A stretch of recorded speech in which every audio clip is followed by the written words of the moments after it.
ক্ষুধা, শঙ্খ ভট্টাচার্য।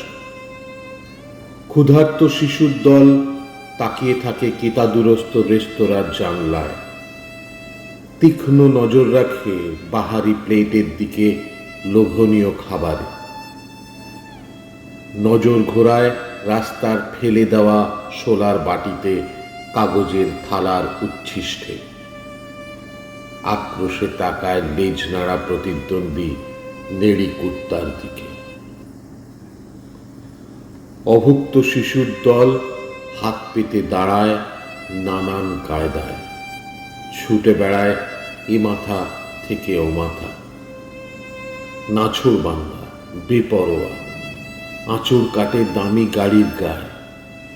পদ্ম গাড়ির কাঁচ যদি নামে থমকে থাকা রাস্তার লাল সিগনালে, অগণিত শিশু তাকিয়ে আছে আমাদের দিকে, গিলে খাচ্ছে ওদের জ্বলন্ত ক্ষুধার ক্ষোভে।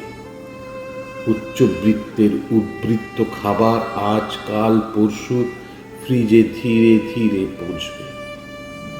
দুদিন বাদে খাবার অযোগ্য হয়ে স্থান নেবে পাড়ার দুর্গন্ধযুক্ত উপচে পড়া আবর্জনায়, অথবা সরকারি ভ্যাটে, মুখ বন্ধ প্লাস্টিক প্যাকেটে। জ্বলন্ত ক্ষুধার বিশ্বে অভুক্ত শিশুর চোখের সামনে ক্ষুদিতের অভিশাপে। পূর্ণিমার রাতের চাঁদের হাসিটা আজও নিরস গদ্যময়, ঝলসানো আধপোড়া রুটি।